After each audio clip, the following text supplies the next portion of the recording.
Pagi, tahukah kamu bahwa manusia itu sesungguhnya suka mencari capek?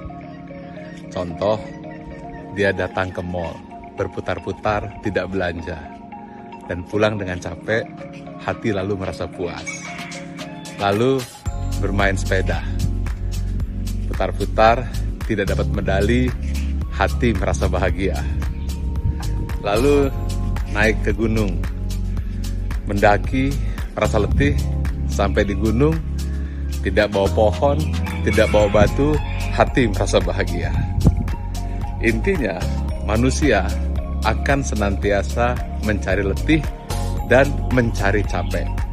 Hanya pertanyaannya adalah mengapa kok banyak orang yang masih suka mengeluh dan mengatakan, saya capek deh ngurusin kamu, saya capek deh bekerja mengurusi keluarga, saya capek deh bekerja di kantor, saya capek deh berdagang, saya capek deh belajar, saya capek deh menghadapi kondisi ekonomi yang tidak menentu.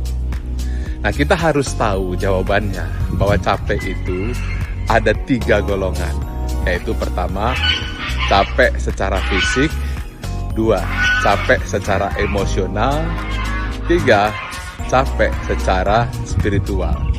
Nah, capek secara fisik itu akan berat kalau tidak dibarengi dengan spiritual dan emosional. Nah, bagaimana kuncinya? Contoh saja, orang yang merasa capek memancing karena dia memang tidak hobi mancing, sehingga tidak mampu merasakan waktu demi waktu, baik secara emosional dan secara spiritual. Begitu juga ketika Anda sholat, ketika Anda tidak membawa emosi dan spiritual, hanya gerak-gerak saja, maka Anda pun merasa capek. Maka kuncinya adalah kita harus mampu menyatukan 3 dimensi, fisikal, emosional, dan spiritual menjadi satu kesatuan. Bagaimana caranya? Fisik kita bergerak, ujian datang melanda, emosi harus tetap positif. Tetapi apabila emosi positif pun kadang-kadang kita hilang akibat kena fitnah, dijatuhkan, dicaci, dimaki, dan seterusnya, ada satu lagi perbekalan, yaitu spiritual. Ya, nilai spiritual itulah yang membuat hidup penuh dengan arti. Yakin dan percaya bahwa setiap satu perbuatan dilihat oleh Tuhan, dilihat oleh Allah Subhanahu wa Ta'ala.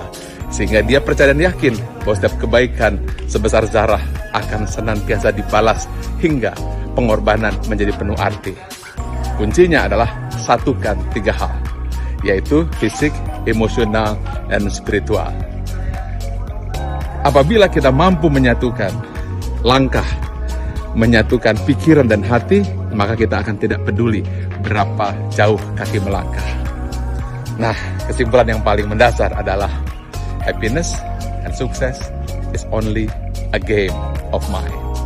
Salam sehat, tetap semangat, keep optimis. Pagi.